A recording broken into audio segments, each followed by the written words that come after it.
2024 के चुनावी रण में भले ही अभी कुछ महीनों का वक्त बचा हो, लेकिन अभी से सारी पार्टियां जोर शोर से चुनावी तैयारियों में जुट चुकी हैं।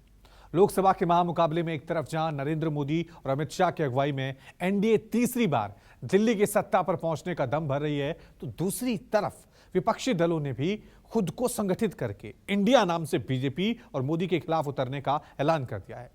लेकिन इस पूरी तैयारी में कांग्रेस पार्टी अचानक से लाइमलाइट में आई है और कांग्रेस पार्टी का पुराना नाम नए नवेली गठबंधन और उसके छोटे छोटे दलों को परेशान करने लगा है।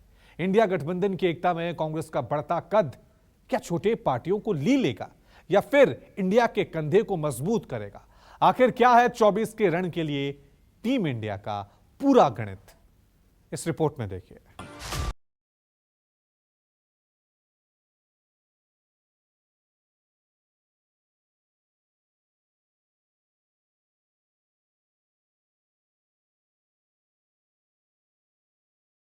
का गवारा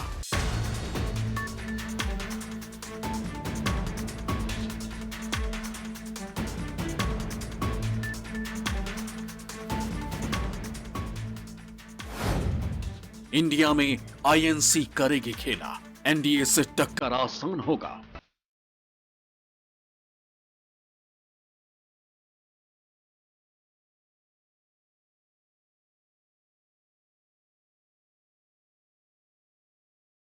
चुनावों का मौसम आया तो सत्ता के खिलाफ विपक्ष को एकजुटता, महाजुटान और गठबंधन सूझा। नरेंद्र मोदी के नाम और भारतीय जनता पार्टी के काम को चैलेंज देने के लिए 26 पार्टियों की पोटली इंडिया नाम से तैयार हुई। लेकिन इस बगैर कप्तान वाली टीम की परफॉर्मेंस और एक्शन पर अभी से सवाल उठने शुरू हो गए और सवालों की शुरुआत हुई है देश की सबसे पुरानी पार्टी कांग्रेस के साथ। 18 जुलाई को बेंगलुरु में हुई बैठक में सभी दलों ने इस बात पर सहमति जताई कि अगली बैठक मुंबई में होगी और मुंबई में ही सीट शेयरिंग पर भी चर्चा की जाएगी। साथ ही साथ राज्यों में खास गठबंधन को अमली जामा भी यहीं पहनाया जाएगा। लेकिन हकीकत देखी जाए तो ये सबसे मुश्किल काम है, क्योंकि कई राज्य ऐसे हैं जहां पर इंडिया गठबंधन के घटक दल एक दूसरे के खिलाफ लड़ रहे हैं। करीब 6 राज्य तो ऐसे हैं जहां पर लड़ाई के केंद्र में कांग्रेस पार्टी है। ऐसी जगहों पर एनडीए के खिलाफ इंडिया गठबंधन का एक चेहरा चुना जाना सबसे बड़ी चुनौती है। आंकड़ों के मुताबिक बिहार, झारखंड, केरल, महाराष्ट्र और तमिलनाडु में कांग्रेस गठबंधन में है। बिहार, झारखंड, केरल, महाराष्ट्र और तमिलनाडु पांचों राज्यों में 161 सीटें। बिहार में जेडीयू और महाराष्ट्र में शिवसेना चुनाव के बाद गठबंधन में शामिल हुई। ताजा समीकरणों के मुताबिक केरल में कांग्रेस यूडीएफ गठबंधन में है और इसी गठबंधन में चुनाव लड़ेगी। इसके साथ मध्य प्रदेश, छत्तीसगढ़, राजस्थान, तेलंगाना, उड़ीसा, आंध्र प्रदेश, गुजरात, हरियाणा, कर्नाटक, असम और पूर्वोत्तर के राज्यों की 235 सीट पर कांग्रेस का पलड़ा भारी है। आंध्र प्रदेश, तेलंगाना, उड़ीसा सहित दक्षिणी राज्यों में इंडिया में शामिल दूसरी पार्टियों का कोई खास जनाधार नहीं है और दक्षिण भारत के ज्यादातर राज्यों की सीटों पर कांग्रेस का ही दावा मजबूत नजर आ रहा है। कांग्रेस के टॉप लीडर्स का मानना है कि इन सब के बावजूद सीट बंटवारे में कोई खास मुश्किल नहीं होगी। गठबंधन का वजूद कितना मजबूत होगा, इस पर अभी कोई भी प्रक्रिया नहीं दी जा सकती है। अभी तो केवल औपचारिक मुलाकातें ही हो रही है ना, कोई ठोस परिणाम तो निकला नहीं। शरद पवार से लोग मिले, शरद पवार की पार्टी टूट गई। कांग्रेस विपक्षी पार्टी के रूप में मुझे कहीं दिखाई नहीं देती है, क्योंकि कांग्रेस का वजूद ही नहीं रहा। पहले तो कांग्रेस को अपने वजूद को फिर से पनप पाना पड़ेगा, फिर हम इस पर बात कर सकेंगे। पहले कहा गया करीब 145 सीटें ऐसी हैं जहां कांग्रेस देश भर में, जहां कांग्रेस और बीजेपी में डायरेक्ट फाइट होगी। ये तो मान के चलना पड़ेगा और सबको ये एक्सेप्टेबल भी है, मालूम भी है कि कांग्रेस एक अकेली पार्टी है जो पूरे देश भर में, हर प्रदेश में, चाहे कितनी भी बदतर हालत कांग्रेस की हो, लेकिन मौजूदगी तो है उसकी स्टेट पे ना।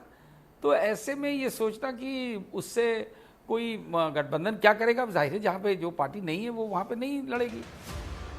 संभावनाएं हैं कि इंडिया गठबंधन की मुंबई की बैठक स्वतंत्रता दिवस के बाद हो सकती है।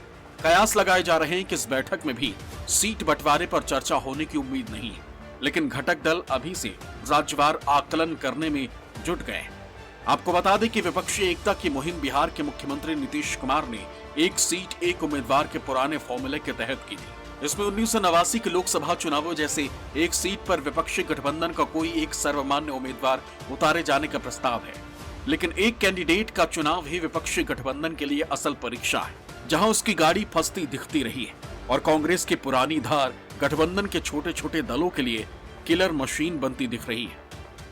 जितने भी राज्य में छोटे छोटे दल हैं, उनका अपने कुछ खास सीमित इलाकों में असर है।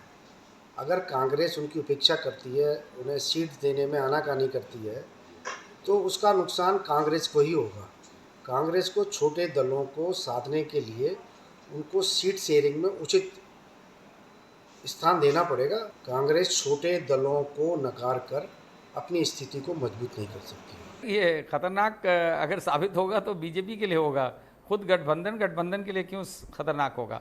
क्योंकि छोटे दल जब बाकायदा जब मिल करके बात हो रही है और सारी 26 पार्टियां जो हैं छोटी बड़ी, जाहिर है गठबंधन जब भी होते हैं उसमें छोटी बड़ी पार्टी हमेशा होती हैं, थोड़े मनमुटाव भी होता है, झगड़े भी होंगे, लेकिन घूम फिर के अगर ये बना रहता है गठबंधन तो ये खतरा बीजेपी के लिए है, गठबंधन इटसेल्फ के लिए नहीं।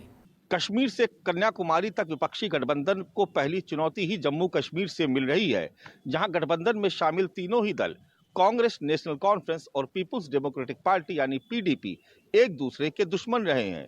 इन राज्यों के अलावा दिल्ली, पंजाब, उत्तर प्रदेश, पश्चिम बंगाल और केरल जैसे राज्य भी कम चुनौतीपूर्ण नहीं, जहां तमाम सियासी दल एक दूसरे के खिलाफ हैं लेकिन वो गठबंधन में शामिल हैं। ऐसे में इन तमाम दलों को एक साथ लाना भी कम चुनौतीपूर्ण नहीं है और ये भी तय है कि विपक्षी एकता के इस गठबंधन में कईयों की कुर्बानी होना भी तय है। जम्मू कश्मीर में पिछले 2 लोकसभा चुनावों पर नजर डालें तो पता चलता है कि 2014 में राज्य में नेशनल कॉन्फ्रेंस और कांग्रेस की सरकार थी। दोनों दलों ने तब मिलकर लोकसभा चुनाव लड़ा, लेकिन एक भी सीट नहीं जीत सके। राज्य की 5 लोकसभा सीटों में से घाटी की 3 सीटें श्रीनगर, बारामूला और अनंतनाग पर पीडीपी ने जीत हासिल की, जबकि बाकी बची 2 सीटें जम्मू और उधमपुर पर बीजेपी ने जीत हासिल की। 2019 में तीनों पार्टियों ने अलग अलग चुनाव लड़ा, लेकिन एनसी और पीडीपी दोनों ने जम्मू और उधमपुर कांग्रेस के लिए छोड़ दिया। कश्मीर घाटी में नेशनल कॉन्फ्रेंस ने सभी 3 सीटें जीत ली, जबकि बीजेपी ने 50% से अधिक वोटों के साथ जम्मू और उधमपुर को बरकरार रखा। आपको बता दें कि घाटी के 3 सीटों पर नेशनल कॉन्फ्रेंस और पीडीपी समान वोट शेयर के लिए लड़ते रहे और ऐतिहासिक रूप से नेशनल कॉन्फ्रेंस मजबूत रही। विपक्षी गठबंधन की अगली अग्नि परीक्षा राष्ट्रीय राजधानी दिल्ली और पंजाब में होनी। इन दोनों ही जगहों पर फिलहाल आम आदमी पार्टी की सरकार है। दोनों ही राज्यों को मिलाकर लोकसभा के 20 सीटें आती हैं। दिल्ली में पिछले 2 लोकसभा चुनावों में बीजेपी सभी 7 सीटें जीतती रही। इसी के मद्देनजर 2019 में आप और कांग्रेस के बीच गठबंधन की सुगबुगाहट हुई थी, लेकिन स्थानीय कांग्रेस नेताओं के विरोध के कारण यह संभव नहीं हो सका था। दूसरी तरफ पंजाब में आम आदमी पार्टी ने कांग्रेस से ही सरकार छीनी। वहां दोनों ही दलों में 36 का आंकड़ा है। 2019 के आम चुनावों में कांग्रेस ने 13 सीटों में से 8 पर, जबकि आप ने 1 सीट पर जीत दर्ज की थी। दिल्ली में अध्यादेश के मुद्दे पर भी दिल्ली और पंजाब कांग्रेस की स्थानीय इकाइयों ने भी आपको साथ देने पर ऐतराज जताया था। कहते हैं दिल्ली का रास्ता यूपी से होकर जाता है और उत्तर प्रदेश से सबसे ज्यादा 80 सांसद चुनकर लोकसभा पहुंचते हैं। 2019 के चुनावों में समाजवादी पार्टी, बहुजन समाज पार्टी और राष्ट्रीय लोकदल के एक साथ चुनाव लड़ने के बावजूद बीजेपी ने 62 सीटों पर जीत दर्ज कर ली, जबकि सहयोगी अपना दल को 2 सीटों पर सफलता मिली थी। एनडीए गठबंधन को तब 50% से ज्यादा वोट शेयर मिले थे, जबकि एसपी, बीएसपी और आरएलडी गठबंधन को करीब 40% वोट मिले थे। अकेले चुनाव लड़ने वाली कांग्रेस सिर्फ 1 सीट रायबरेली पर ही जीत दर्ज कर सकी थी। अब जब 2024 के लिए सियासी बिसात बिछाई जा रही, तब बीएसपी सुप्रीमो मायावती ने ऐलान कर दिया है कि उनकी पार्टी अकेले चुनाव लड़ेगी, जबकि बीजेपी ने ओम प्रकाश राजभर को साथ कर लिया। 80 सीटों पर इंडिया गठबंधन को एसपी, आरएलडी और कांग्रेस के बीच सीट बंटवारा करना और वोट शेयर हासिल करना बड़ी चुनौती होगी। और ऐसे में अगर आने वाले विधानसभा चुनावों में कांग्रेस एमपी, छत्तीसगढ़, राजस्थान और तेलंगाना जैसे राज्यों में अच्छा प्रदर्शन करती है, तो गठबंधन पर इसका बहुत बड़ा दबाव बनना तय है। छोटे दलों के लिए राहुल गांधी ने कुछ समय पहले कहा था कि लोकतंत्र के लिए खतरा है। यह कांग्रेस की छोटे दलों के प्रति नीति बताती है। और अगर लोकसभा चुनाव में कांग्रेस की सीटें बढ़ती हैं तो आने वाले विधानसभा चुनावों में कांग्रेस छोटे दलों को बहुत ज़्यादा तरजीह नहीं देगी। जिस तरह कांग्रेस की आने वाले स्टेट्स में पोजीशन बेहतर अगर होती है तो जाहिर है, और ये कोई कांग्रेस की जगह कोई और पार्टी भी होती जिसका कि वजूद ज़्यादा बढ़ता जाता है समय के साथ, तो जाहिर है कि गठबंधन में उसकी पैठ बढ़ जाती है, उसकी डोमिनेंस बढ़ जाती है, और जो एंड रिजल्ट आएगा उसमें फिर उसको बेटर बार्गेनिंग पोजीशन हो जाती। जानकारी के मुताबिक इंडिया गठबंधन का टारगेट सबसे पहले उन राज्यों में सीटवार चर्चा करने की है जहां इंडिया में शामिल दल पहले से गठबंधन में है। इंडिया गठबंधन का फॉर्मूला है कि सबसे पहले 31 राज्यों के 400 सीट पर चर्चा को अंजाम दिया जाएगा। उसके बाद यूपी, पश्चिम बंगाल, पंजाब, दिल्ली और जम्मू कश्मीर पर चर्चा होगी।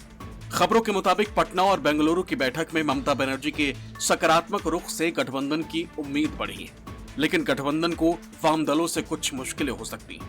वहीं दिल्ली और पंजाब में प्रदेश कांग्रेस आम आदमी पार्टी के साथ गठबंधन के खिलाफ है। इन राज्यों में प्रदेश कांग्रेस नेताओं से चर्चा के बाद ही कोई अंतिम फैसला लिया जाएगा। पश्चिम बंगाल, जहां लोकसभा की 42 सीटें हैं, वहां ममता बनर्जी कांग्रेस को और वाम दलों को कितनी सीटें देंगी ये अभी तक साफ नहीं किया है। इसी तरह से दिल्ली और पंजाब में आम आदमी पार्टी कांग्रेस को कितनी सीटें देगी ये भी तय नहीं है। ये गठबंधन कितने समय तक चलेगा ये अभी भी तय नहीं है। लेकिन जहाँ जहाँ पर कांग्रेस विपक्ष की भूमिका में है वहाँ अन्य दलों को कांग्रेस बहुत ज़्यादा वजन देने के लिए तैयार नहीं है। ऐसे में गठबंधन का भविष्य मुझे बहुत ज़्यादा अच्छा नहीं दिखाई देता है। सीट बंटवारे में निश्चित तौर पर दिक्कत पेश तो आएगी, और खासतौर से उन राज्यों में जहां क्षेत्रीय पार्टियां मजबूत स्थिति में हैं या जहां कांग्रेस से सीधी लड़ाई है ऐसी क्षेत्रीय पार्टियों की। सीट बंटवारे की जो स्थिति है वो तो बहुत अंत में आएगी, लेकिन सबसे बड़ी दिक्कत आएगी वोट ट्रांसफर की। देखा गया है कि पार्टियां मिलकर के चुनाव तो लड़ लेती हैं, लेकिन एक दूसरे को वोट ट्रांसफर नहीं करा पाती हैं। और कम से कम कांग्रेस के साथ और कांग्रेस के साथ जुड़ी हुई पार्टियों या गठबंधन में जुड़ी हुई पार्टियों के साथ ऐसा होना बहुत ही संभव लगता है कि वो एक दूसरे को वोट ट्रांसफर ना करा पाए, भले ही सीट के बंटवारे पर समझौता करें। इन आंकड़ों, दावों और तैयारियों को देखने के बाद एक बात साफ है कि मोदी नाम केवलम के आगे इंडिया नाम के साथ मैदान में उतरना भी विपक्ष के लिए इतना आसान नहीं है, क्योंकि इस बार मुश्किलें बाहर से नहीं खुद उसके अंदर से हैं। और अंदर के तूफान को गठबंधन नहीं संभाल पाया तो 2024 उसके लिए सिर्फ सपना बनकर रह जाएगा। Bureau report, news 24।